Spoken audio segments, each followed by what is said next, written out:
केदारनाथ धाम भारत के उत्तराखंड राज्य में स्थित एक प्रमुख धार्मिक स्थल है, जिसे भगवान शिव के 12 ज्योतिर्लिंगों में से एक माना जाता है। यह मंदिर 3,583 मीटर 11,755 फीट की ऊंचाई पर स्थित है और अत्यंत दुर्गम पर्वतीय क्षेत्र में स्थित होने के बावजूद हर साल लाखों श्रद्धालु यहां दर्शन करने आते हैं। धार्मिक मान्यताओं के साथ साथ वैज्ञानिक दृष्टिकोण से भी केदारनाथ धाम और इसके आसपास के क्षेत्र को लेकर कई शोध और अध्ययन किए गए हैं। आइए केदारनाथ के वैज्ञानिक तथ्यों और मान्यताओं को विस्तार से समझते हैं। 1. केदारनाथ मंदिर की उत्पत्ति और संरचना। ऐतिहासिक पृष्ठभूमि। केदारनाथ मंदिर का निर्माण कब हुआ, इसके बारे में कोई निश्चित साक्ष्य नहीं है, लेकिन इतिहासकारों का मानना है कि इसे 8वीं शताब्दी में आदि शंकराचार्य ने पुनर्निर्मित किया था। पौराणिक कथाओं के अनुसार यह मंदिर महाभारत काल से जुड़ा हुआ है और इसे पांडवों ने भगवान शिव की पूजा के लिए बनवाया था। मंदिर के गर्भगृह में स्थित शिवलिंग स्वयंभू स्वतः प्रकट माना जाता है। मंदिर की वास्तुकला और वैज्ञानिक विशेषताएं। यह मंदिर कटवा पत्थर ग्रेनाइट से बना हुआ है, जो कई टन वजनी है और अत्यंत ठोस माने जाते हैं। वैज्ञानिकों के अनुसार इस मंदिर की संरचना इतनी मजबूत है कि यह भूकंप और प्राकृतिक आपदाओं को सहने में सक्षम है। मंदिर का निर्माण इंटरलॉकिंग सिस्टम पर आधारित है, जिसमें पत्थरों को जोड़ने के लिए सीमेंट या किसी अन्य सामग्री का उपयोग नहीं किया गया है। मंदिर के चारों ओर बर्फबारी और अत्यधिक ठंड के बावजूद इसके पत्थर तापमान को संतुलित रखने में सक्षम है। 2013 की आपदा और वैज्ञानिक दृष्टिकोण। 2013 में उत्तराखंड में आई भीषण बाढ़ और भूस्खलन ने केदारनाथ क्षेत्र में भारी तबाही मचाई थी। इस आपदा में हजारों लोग मारे गए और कई गांव पूरी तरह से नष्ट हो गए, लेकिन केदारनाथ मंदिर सुरक्षित रहा। वैज्ञानिकों ने इस घटना का अध्ययन किया और कुछ महत्वपूर्ण निष्कर्ष निकाले। आपदा के वैज्ञानिक कारण। 16 से 17 जून 2013 को उत्तराखंड में बादल फटने, क्लाउड बर्स्ट और ग्लेशियर पिघलने की घटनाएं हुई। इस कारण चौराबाड़ी ताल, गांधी सरोवर का जल स्तर अचानक बढ़ गया और यह टूट गया, जिससे मंदाकिनी नदी में जल प्रवाह बेकाबू हो गया। वैज्ञानिकों ने इस घटना को ग्लोबल वार्मिंग और जलवायु परिवर्तन से जोड़कर देखा। केदारनाथ मंदिर का सुरक्षित रहना। वैज्ञानिक व्याख्या। जब बाढ़ आई तो मंदिर के ठीक पीछे से एक विशाल चट्टान, जिसे भीमशिला कहा जाता है, आकर रुक गई। इस चट्टान ने मंदिर के पीछे से आने वाले मलबे और जल प्रवाह को रोक दिया, जिससे मंदिर को कोई नुकसान नहीं हुआ। वैज्ञानिकों का मानना है कि यह चट्टान प्राकृतिक रूप से इस स्थान पर आई थी, लेकिन धार्मिक मान्यताओं में इसे भगवान शिव की कृपा से यहां रुकना माना गया। 3. केदारनाथ क्षेत्र का भूवैज्ञानिक अध्ययन। वैज्ञानिकों ने केदारनाथ क्षेत्र में कई भूवैज्ञानिक अध्ययन किए हैं, जिनसे यह पता चला है कि यह क्षेत्र बहुत संवेदनशील है। भूकंप और टेक्टोनिक प्लेट्स। केदारनाथ हिमालयी क्षेत्र में स्थित है, जो यूरेशियन और इंडियन टेक्टोनिक प्लेट्स के टकराव से बना है। यह क्षेत्र भूकंप संभावित क्षेत्र साइज्मिक जोन वी में आता है, जो सबसे खतरनाक श्रेणी में गिना जाता है। यहां 1991, 1999 और 2015 में भी छोटे बड़े भूकंप दर्ज किए गए हैं। ग्लेशियर और जलवायु परिवर्तन। वैज्ञानिकों का मानना है कि ग्लोबल वार्मिंग के कारण हिमालयी ग्लेशियर तेजी से पिघल रहे हैं, जिससे भविष्य में केदारनाथ जैसे क्षेत्रों में जलवायु संबंधी आपदाएं बढ़ सकती हैं। चौराबाड़ी ग्लेशियर, जो केदारनाथ मंदिर के पास स्थित है, पिछले कुछ दशकों में काफी पिघल चुका है, जिससे वहां झील बनने लगी थी और 2013 की आपदा में यही झील फट गई। 4. वैज्ञानिक और धार्मिक मान्यताओं के बीच संतुलन। भक्तों की धार्मिक मान्यता। श्रद्धालुओं का मानना है कि केदारनाथ मंदिर भगवान शिव की कृपा से सुरक्षित है और यहां कोई भी प्राकृतिक आपदा उनका नुकसान नहीं कर सकती। भीमशिला को भगवान शिव की शक्ति का प्रमाण माना जाता है। वैज्ञानिक दृष्टिकोण। वैज्ञानिक मानते हैं कि मंदिर का स्थापत्य, पत्थरों का चुनाव और प्राकृतिक रूप से मौजूद चट्टानें इसे आपदाओं से बचाने में सहायक रही हैं। हालांकि वैज्ञानिक इस क्षेत्र में आगे और शोध कर रहे हैं ताकि भविष्य में आपदाओं से बचाव के उपाय किए जा सके। 5. केदारनाथ के भविष्य को सुरक्षित रखने के प्रयास सरकार और वैज्ञानिकों द्वारा उठाए गए कदम। 2013 की आपदा के बाद भारतीय अंतरिक्ष अनुसंधान संगठन ISRO, भारतीय भूवैज्ञानिक सर्वेक्षण GSI और national disaster management authority NDMI ने इस क्षेत्र की सतत निगरानी शुरू की। मंदिर और उसके आसपास के इलाकों में भूगर्भीय सेंसर और जलस्तर मापन यंत्र लगाए गए हैं ताकि किसी भी संभावित आपदा की पूर्व चेतावनी दी जा सके। 4 धाम यात्रा मार्ग को सुरक्षित बनाने के लिए ऑल वेदर रोड प्रोजेक्ट और अत्याधुनिक पुलों का निर्माण किया गया है। भविष्य की चुनौतियां, ग्लोबल वार्मिंग और हिमालयी पारिस्थितिकी में बदलाव से केदारनाथ जैसे क्षेत्रों में आपदा का खतरा बढ़ता जा रहा है।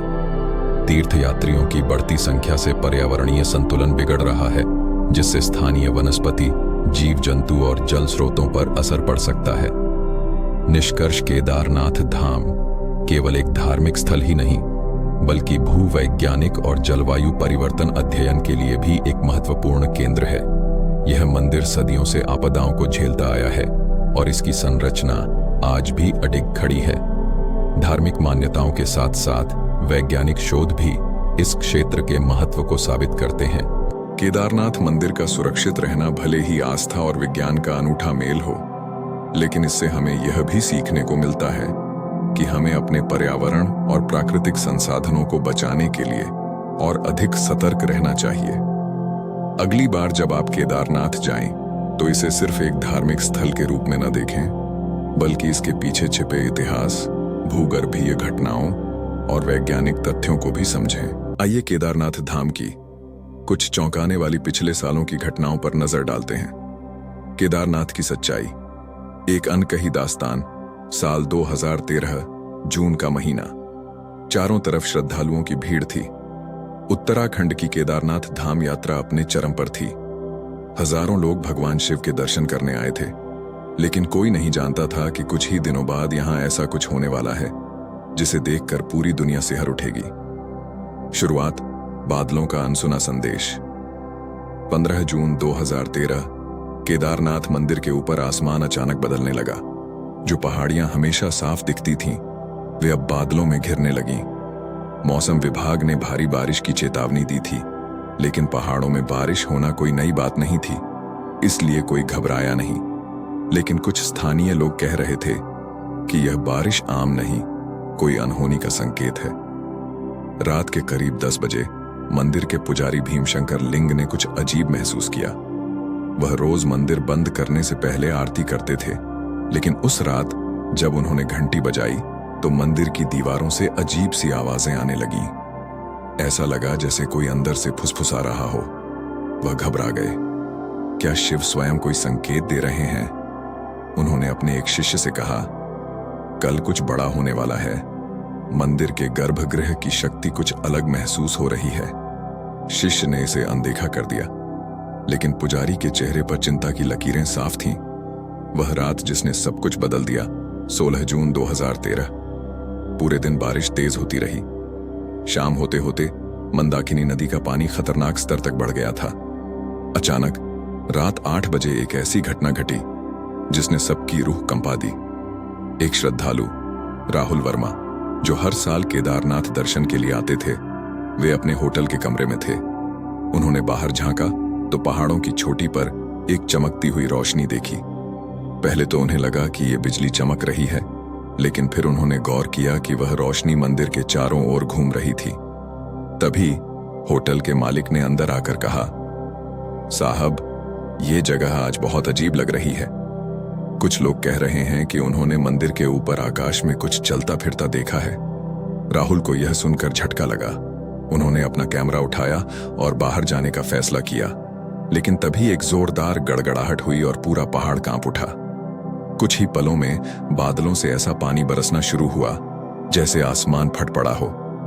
जो लोग मंदिर के पास थे वे घबरा गए, लेकिन असली खौफ तब शुरू हुआ जब मंदाकिनी नदी की ओर से एक भयंकर गर्जना सुनाई दी। बचाओ, बचाओ! चारों तरफ चीख पुकार मच गई। लोग इधर उधर भागने लगे, लेकिन भागने का कोई फायदा नहीं था, क्योंकि जो आ रहा था वह अकल्पनीय था। मौत का साया, भीमशिला का रहस्य। आधी रात जब हर कोई अपनी जान बचाने की कोशिश कर रहा था, तभी एक अजीब चीज हुई। एक विशाल पत्थर जो पहाड़ के ऊपरी हिस्से से लुढ़कता हुआ आ रहा था, वह सीधे मंदिर के पीछे जाकर रुक गया। यह पत्थर इतना भारी था कि आमतौर पर यह मंदिर को कुचल सकता था, लेकिन इसके रुकते ही मंदिर के चारों तरफ का पानी रुक गया। यह पत्थर यहां क्यों रुका? क्या शिव ने खुद इस पत्थर को भेजा है? सुबह जब बारिश रुकी और बचाव दल वहां पहुंचा, तो उन्होंने देखा कि मंदिर के चारों ओर तबाही मची हुई थी, लेकिन मंदिर अक्षुण्ण था। भीमशिला, यही नाम दिया गया उस पत्थर को जिसने मंदिर की रक्षा की थी। राहुल वर्मा, जो इस पूरी घटना के प्रत्यक्षदर्शी थे, उन्होंने कुछ ऐसा देखा जिसे सुनकर आपकी रूह कांप जाएगी। उन्होंने बताया, जब मैं सुबह बचा हुआ इलाके देख रहा था, तो मैंने मंदिर के पास एक साधु को बैठे हुए देखा।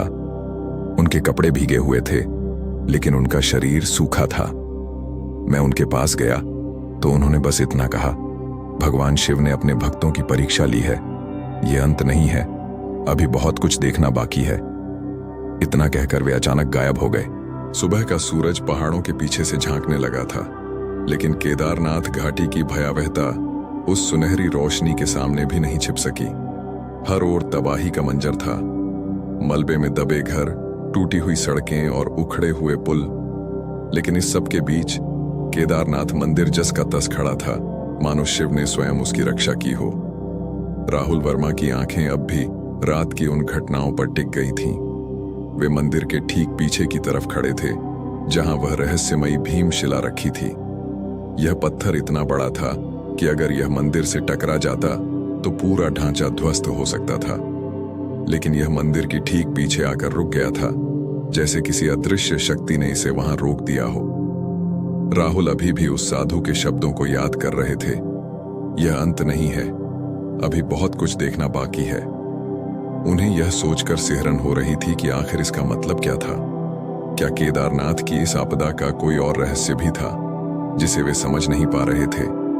तभी उनकी नजर मंदिर के मुख्य द्वार के पास खड़े कुछ स्थानीय लोगों पर पड़ी। वे एक बुजुर्ग व्यक्ति से कुछ पूछ रहे थे, जो सिर झुकाए खड़े थे। राहुल उत्सुकता से उनकी ओर बढ़े। उन्होंने सुना कि वे लोग उस बुजुर्ग से कह रहे थे, आपने पहले ही कह दिया था कि कुछ अनहोनी होने वाली है, फिर भी किसी ने आपकी बातों को गंभीरता से नहीं लिया। राहुल को यह सुनकर झटका लगा। उन्होंने उस बुजुर्ग से पूछा, क्या आप पहले से जानते थे कि यह आपदा आने वाली है? बुजुर्ग ने राहुल की ओर देखा। उनकी आंखों में एक अजीब सी चमक थी। उन्होंने धीरे धीरे कहना शुरू किया, यह सिर्फ एक प्राकृतिक आपदा नहीं थी, यह कुछ और था, कुछ ऐसा जिसे बाहर के लोग नहीं समझ सकते। राहुल की जिज्ञासा बढ़ गई। उन्होंने और सवाल किए तो बुजुर्ग ने उन्हें मंदिर के पीछे की ओर चलने का इशारा किया। जो तुम जानना चाहते हो वह तुम्हें यहां नहीं मिलेगा, मेरे साथ चलो। राहुल और कुछ स्थानीय लोग उनके पीछे पीछे पहाड़ों की ओर बढ़े। रास्ते भर मलबा और टूटी हुई चट्टानें पड़ी थीं। मंदाकिनी नदी अब भी बह रही थी, लेकिन उसकी गर्जना में अब पहले जैसा प्रकोप नहीं था। कुछ देर चलने के बाद वे एक ऐसे स्थान पर पहुंचे जहां चट्टानों के बीच एक प्राचीन मंदिर के अवशेष दिख रहे थे। बुजुर्ग ने उन खंडहरों की ओर इशारा किया और बोले, यह मंदिर बहुत पुराना है, इसे कुछ 100 साल पहले यहां के संतों ने बनाया था। यह स्थान केदारनाथ से भी पुराना है, लेकिन जो रहस्य यहां छिपा है उसे बहुत कम लोग जानते हैं। राहुल ने ध्यान से देखा। मंदिर भले ही टूटा फूटा था, लेकिन उसकी दीवारों पर उकेरी गई आकृतियां अब भी स्पष्ट थीं। वहां शिवजी के तांडव नृत्य की एक छवि बनी हुई थी, जिसमें उनके चारों ओर उग्र लपटें उठ रही थीं। लेकिन सबसे अजीब बात यह थी कि इस मंदिर की सबसे ऊंची दीवार पर एक रहस्यमयी शिला लगी थी, जिस पर कुछ लिखा था, लेकिन वह लेखन किसी सामान्य भाषा में नहीं था। राहुल ने बुजुर्ग से पूछा, यह क्या लिखा है? बुजुर्ग ने गहरी सांस ली और बोले, यह एक चेतावनी है, एक ऐसी चेतावनी जो केदारनाथ की हर आपदा से पहले दी गई थी, लेकिन किसी ने इसे नहीं समझा। राहुल के रोंगटे खड़े हो गए। उन्होंने ध्यान से उस शिला को पढ़ने की कोशिश की, लेकिन वे समझ नहीं पाए। बुजुर्ग ने कहा, यह भाषा संस्कृत से भी पुरानी है, इसे केवल कुछ लोग ही पढ़ सकते हैं। लेकिन इसका अर्थ स्पष्ट है। जब धरती पर अधर्म बढ़ेगा, जब लोग पर्वतों की आत्मा को ठेस पहुंचाएंगे, जब जल और वायु अपने मार्ग से भटकेंगे, तब प्रकृति प्रलय लाएगी। राहुल को लगा कि उनका सिर घूम रहा है। क्या इसका मतलब यह था कि केदारनाथ की आपदा केवल एक भौतिक घटना नहीं थी? क्या यह प्रकृति का प्रकोप था जो कुछ गलतियों के कारण आया था? लेकिन सवाल यही था, आखिर वह गलती क्या थी? तभी वहां खड़े एक स्थानीय व्यक्ति ने कहा, मैंने सुना है कि इस मंदिर के नीचे कोई गुप्त मार्ग है, क्या यह सच है? बुजुर्ग ने गंभीरता से उसकी ओर देखा और बोले, हाँ, यह सच है, लेकिन वह मार्ग अब बंद हो चुका है और शायद यह अच्छा ही है कि वह बंद हो गया। राहुल ने फौरन पूछा, क्यों? उस मार्ग में क्या है? बुजुर्ग कुछ देर चुप रहे, फिर उन्होंने धीरे धीरे कहा, क्योंकि अगर वह मार्ग फिर से खुल गया तो जो हुआ वह सिर्फ एक शुरुआत होगी। असली प्रलय अभी बाकी है। राहुल की आंखों में सवालों का सैलाब उमड़ रहा था। बुजुर्ग ने जो कहा था वह किसी साधारण बात से बहुत ऊपर था। असली प्रलय अभी बाकी है। उनके शब्द कानों में गूंज रहे थे। राहुल को ऐसा लग रहा था जैसे यह आपदा केवल एक चेतावनी थी, कोई अंत नहीं। बर्फीली हवाएं तेज हो गई थीं। पहाड़ों के बीच एक अजीब सी खामोशी थी, मानो वे भी इस रहस्य को अपने भीतर छिपाए रखना चाहते हों। राहुल ने हिम्मत जुटाकर बुजुर्ग से पूछा, आपने कहा कि इस मंदिर के नीचे कोई गुप्त मार्ग है, लेकिन वह बंद हो चुका है। आखिर उसमें ऐसा क्या था जिसे बाहर नहीं आना चाहिए? बुजुर्ग ने गहरी सांस ली। उनकी आंखों में अजीब सा भय था, लेकिन उन्होंने बोलना शुरू किया। बहुत पुरानी बात है। यह जो मंदिर तुम्हारे सामने है, यह आज के केदारनाथ मंदिर से भी पुराना है। यहां वर्षों पहले एक साधु तपस्या किया करते थे। कहते हैं कि वे कई वर्षों तक बिना भोजन और जल के यहां ध्यान में लीन थे। लोग उन्हें महातपस्वी बाबा कहते थे। राहुल और बाकी लोग ध्यान से सुन रहे थे। बुजुर्ग ने आगे कहना जारी रखा, लेकिन एक दिन कुछ लोगों ने यहां अजीब घटनाएं देखी। जब वे मंदिर के अंदर गए तो बाबा वहां नहीं थे, लेकिन उनकी जगह एक गहरा अंधकारमय द्वार खुल चुका था। यह द्वार उस गुफा की ओर जाता था जिसके बारे में कहा जाता था कि वहां कुछ ऐसा बंद है जिसे कभी बाहर नहीं आना चाहिए। राहुल की उत्सुकता बढ़ती जा रही थी। फिर क्या हुआ? बुजुर्ग ने धीरे से कहा, कोई नहीं जानता। जो भी उस द्वार के अंदर गया वह फिर कभी वापस नहीं आया। बर्फीली हवाओं की सरसराहट और भी तेज हो गई। ऐसा लग रहा था जैसे पहाड़ खुद भी इस रहस्य को बाहर आने से रोकना चाहते हों। राहुल ने चारों ओर देखा। चारों तरफ बर्बादी थी, लेकिन मंदिर जस का तस खड़ा था। कहीं ऐसा तो नहीं कि इस आपदा का संबंध भी उसी गुप्त मार्ग से हो? क्या यह आपदा इसलिए आई थी कि वह द्वार फिर से खुल गया था? बुजुर्ग कुछ देर चुप रहे, फिर धीरे से बोले, संभव है। जब तक वह द्वार बंद था सब कुछ शांत था, लेकिन कुछ साल पहले कुछ लोगों ने उस गुफा के रहस्य को जानने की कोशिश की और तभी से चीजें बदलने लगीं। राहुल का मन अब और बेचैन हो गया। कौन थे वे लोग और उन्होंने क्या किया? बुजुर्ग ने चारों ओर देखा, फिर धीमे स्वर में कहा, कुछ साधु और तांत्रिक यहां आए थे। उन्होंने कहा था कि वे उस गुफा की शक्ति को जगाना चाहते हैं, लेकिन किसी ने उन्हें रोका नहीं। और शायद यही सबसे बड़ी भूल थी। राहुल को अब पूरा यकीन हो गया था कि यह आपदा सिर्फ प्रकृति का खेल नहीं थी। कहीं न कहीं कुछ ऐसा हुआ था जो इस प्रलय का कारण बना था। क्या वह द्वार अब भी खुला है? बुजुर्ग की आंखों में गहरी उदासी थी। उन्होंने कहा, शायद नहीं, लेकिन अगर फिर से किसी ने इसे खोलने की कोशिश की तो जो हुआ वह सिर्फ एक शुरुआत थी। असली विनाश अभी बाकी है। राहुल के रोंगटे खड़े हो गए। बुजुर्ग की बातें सुनकर राहुल के भीतर एक अजीब सा डर घर कर गया था। क्या यह सब सच था? क्या केदारनाथ में हुई तबाही सिर्फ एक प्राकृतिक आपदा नहीं, बल्कि किसी अनजानी शक्ति का प्रकोप थी? हवाएं और ठंडी हो गई थीं।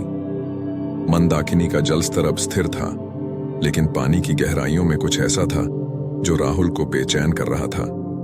आप कह रहे हैं कि कुछ साधु और तांत्रिक यहां आए थे और उन्होंने उस गुफा की शक्ति को जगाने की कोशिश की, लेकिन वे कौन थे और उन्होंने ऐसा क्यों किया? बुजुर्ग ने गहरी सांस ली। उनकी आंखों में अब एक अलग ही भाव था। जैसे वे कुछ ऐसा बताने जा रहे हों जो सदियों से छुपा हुआ था। कुछ साल पहले एक गुप्त संगठन यहां आया था। वे खुद को अघोरी संप्रदाय कहते थे, लेकिन वे सामान्य अघोरी नहीं थे। उनका उद्देश्य सिर्फ साधना करना नहीं था, बल्कि वे कुछ ऐसी शक्तियों को जगाने की कोशिश कर रहे थे जिन्हें सदियों पहले बंद कर दिया गया था। राहुल ने ध्यान से सुना। बुजुर्ग ने आगे कहा, यहां एक प्राचीन कथा है। कहा जाता है कि हजारों साल पहले जब केदारनाथ की स्थापना हुई थी, तब भगवान शिव ने यहां कुछ दिव्य शक्तियों को बंद किया था। ये शक्तियां इतनी प्रबल थीं कि अगर वे बाहर आ जाईं तो पूरी सृष्टि को हिला सकती थीं। राहुल की जिज्ञासा और बढ़ गई। लेकिन वे कौन सी शक्तियां थीं? बुजुर्ग ने चारों ओर देखा, फिर धीमे स्वर में बोले, कालांतक शक्ति। राहुल ने यह नाम पहले कभी नहीं सुना था। यह क्या है? बुजुर्ग बोले, कालांतक शक्ति का अर्थ है समय का अंत करने वाली शक्ति। यह शक्ति एक ऐसे तांत्रिक ने जागृत करने की कोशिश की थी जो भगवान शिव का अनन्य भक्त था, लेकिन बाद में अहंकार के कारण उसने गलत राह पकड़ ली। राहुल को लगा कि जैसे वे किसी पौराणिक कथा का हिस्सा बन गए हैं। बुजुर्ग आगे बोले, जब उस तांत्रिक ने इस शक्ति को जगाने की कोशिश की तो शिव ने स्वयं प्रकट होकर उसे रोक दिया। उन्होंने इस स्थान को अपनी दिव्य ऊर्जा से सील कर दिया और कहा कि अगर कभी इस शक्ति को फिर से जगाने की कोशिश की गई तो यह पूरी मानवता के लिए विनाश का कारण बन सकती है। राहुल को अब समझ में आने लगा था कि यह साधारण कहानी नहीं थी। तो क्या वह अघोरी संप्रदाय उसी शक्ति को मुक्त करना चाहता था? बुजुर्ग ने सिर हिलाया। हां, लेकिन उन्हें नहीं पता था कि वे क्या कर रहे हैं। उन्होंने कई वर्षों तक यहां साधना की। कहा जाता है कि उन्होंने किसी तरह उस द्वार को खोलने की कोशिश की, लेकिन जैसे ही वे इसे करने वाले थे, तभी कुछ ऐसा हुआ जिसकी किसी ने कल्पना भी नहीं की थी। राहुल की सांसें तेज हो गईं। क्या हुआ? बुजुर्ग की आंखों में डर साफ दिख रहा था। जो हुआ वही 2013 की तबाही का कारण बना। उस रात जब उन्होंने अपनी साधना पूरी की और द्वार खोलने की कोशिश की, तभी अचानक से आसमान में काले बादल घिर आए। बिजली कड़कने लगी, मंदाकिनी का जलस्तर बढ़ने लगा और फिर बादल फट गया। राहुल ने झटके से कहा, तो क्या आप कह रहे हैं कि यह आपदा इसलिए आई थी क्योंकि उन्होंने कुछ ऐसा करने की कोशिश की जो नहीं करना चाहिए था? बुजुर्ग ने सिर हिलाया। हां, प्रकृति ने उन्हें रोक दिया। यह प्रलय कोई संयोग नहीं था, यह शिव का क्रोध था। राहुल अब पूरी तरह आश्वस्त हो चुका था कि यह कोई साधारण घटना नहीं थी। लेकिन क्या वह द्वार अभी भी खुला है? बुजुर्ग ने लंबी चुप्पी के बाद कहा, नहीं, शिव की शक्ति ने उसे फिर से बंद कर दिया। लेकिन? राहुल ने घबराकर पूछा, लेकिन क्या? बुजुर्ग ने चारों ओर देखा और धीरे से बोले, अगर फिर से किसी ने इसे खोलने की कोशिश की तो अगली बार जो होगा वह इससे भी बड़ा होगा। राहुल के मन में एक ही सवाल गूंज रहा था, क्या यह सब खत्म हो चुका है या असली खतरा अभी बाकी है? राहुल का मन सवालों से भरा हुआ था। अगर बुजुर्ग सही कह रहे थे तो इसका मतलब था कि 2013 की आपदा केवल प्राकृतिक घटना नहीं थी, बल्कि यह एक अधूरी साधना का परिणाम थी जिसे स्वयं प्रकृति और शिव के प्रकोप ने रोक दिया था। लेकिन क्या यह सच में खत्म हो चुका था या खतरा अब भी मंडरा रहा था? चारों ओर फैली खामोशी को तोड़ते हुए राहुल ने पूछा, क्या अब भी कोई ऐसा है जो इस द्वार को फिर से खोलने की कोशिश कर सकता है? बुजुर्ग की आंखों में एक अजीब सा भय था। उन्होंने धीरे से कहा, कुछ लोग अभी भी इसे खोलना चाहते हैं, लेकिन यह स्थान अब भी शिव के प्रभाव में है। जब तक उनका आशीर्वाद इस भूमि पर है, तब तक कोई भी शक्ति इस द्वार को पूरी तरह नहीं खोल सकती। राहुल ने राहत की सांस ली, लेकिन तभी एक स्थानीय व्यक्ति बोल पड़ा, पर बाबा, अगर ऐसा है तो केदारनाथ में दोबारा कोई आपदा क्यों नहीं आई? अगर शिव का क्रोध जागा था तो वह शांत कैसे हुआ? बुजुर्ग ने मंदाकिनी की ओर इशारा किया, इसका उत्तर वहीं छिपा है। राहुल ने पानी की ओर देखा। मंदाकिनी अब शांत बह रही थी, लेकिन उसके बहाव में एक अजीब सी गहराई थी। ऐसा लग रहा था जैसे उसके अंदर कुछ दफन हो, जिसे बाहर आने का इंतजार है। बुजुर्ग ने कहा, जिस दिन प्रलय आई उस दिन जलधारा ने उस द्वार को फिर से सील कर दिया, लेकिन कुछ रहस्य अब भी वहां दबे हुए हैं। बहुत से लोगों की लाशें वहां आज भी पड़ी हैं और शायद उनकी आत्माएं अब भी भटक रही हैं। राहुल को यह सुनकर झटका लगा। आपका मतलब वे लोग जो उस रात मारे गए थे वे अब भी यहां किसी रूप में मौजूद हैं? बुजुर्ग ने धीरे से सिर हिलाया। हाँ, बहुत से लोगों ने इस क्षेत्र में रात के समय अजीब घटनाएं देखी हैं। किसी को भटकती परछाइयां दिखती हैं, किसी को अचानक मंदिर की घंटियां बजती सुनाई देती हैं और कुछ लोगों ने महसूस किया है कि कोई अदृश्य शक्ति उन्हें देख रही है। राहुल का मन अब भी अशांत था। तो इसका मतलब यह हुआ कि भले ही द्वार बंद हो गया हो, लेकिन खतरा अभी भी पूरी तरह टला नहीं है। बुजुर्ग ने गहरी सांस ली। बिल्कुल, जब तक लोग इस पवित्र स्थान की शक्ति को समझेंगे नहीं और इसे किसी स्वार्थी कारण से जागृत करने की कोशिश नहीं करेंगे, तब तक सब कुछ ठीक रहेगा। लेकिन जिस दिन किसी ने फिर से इसे खोलने की कोशिश की, उस दिन जो प्रलय आएगी वह 2013 से भी ज्यादा भयानक होगी। राहुल को अब यह एहसास हो चुका था कि केदारनाथ केवल एक धार्मिक स्थल नहीं, बल्कि एक रहस्य से भरा स्थान था, जहां इतिहास, आस्था और अज्ञात शक्तियां आपस में जुड़ी हुई थीं। उन्होंने मंदिर की ओर देखा। भयंकर बाढ़ के बावजूद वह ज्यों का त्यों खड़ा था, शायद इसलिए कि यह केवल पत्थरों से बना भवन नहीं, बल्कि शिव की दिव्य शक्ति का केंद्र था। राहुल ने बुजुर्ग से आखिरी सवाल पूछा, तो हमें क्या करना चाहिए? बुजुर्ग ने मुस्कुराकर कहा, केदारनाथ केवल एक मंदिर नहीं, यह आस्था और शक्ति का प्रतीक है। इसे अपनी इच्छाओं का केंद्र मत बनाओ, बल्कि इसे अपने आत्मिक शुद्धिकरण का माध्यम बनाओ। यही इसका सही उपयोग है और यही इसका सही सम्मान है। राहुल ने सिर झुका लिया। सूरज धीरे धीरे पहाड़ों के पीछे छिपने लगा था। मंदाकिनी की धाराओं में अब भी कुछ रहस्य छिपे थे और शायद वे कभी उजागर नहीं होंगे। लेकिन एक बात निश्चित थी, केदारनाथ केवल एक तीर्थ स्थल नहीं, बल्कि एक चेतावनी थी। एक ऐसा स्थान जो यह बताता था कि कुछ रहस्य हमेशा रहस्य ही रहने चाहिए, क्योंकि हर सच को जानना जरूरी नहीं हो। यह कहानी यहीं समाप्त होती है। इसी प्रकार की और महत्वपूर्ण और सच्ची घटनाओं पर आधारित कहानी सुनने के लिए इस चैनल को सब्सक्राइब करें और महादेव को चाहने वाले कमेंट में हर हर महादेव लिखें।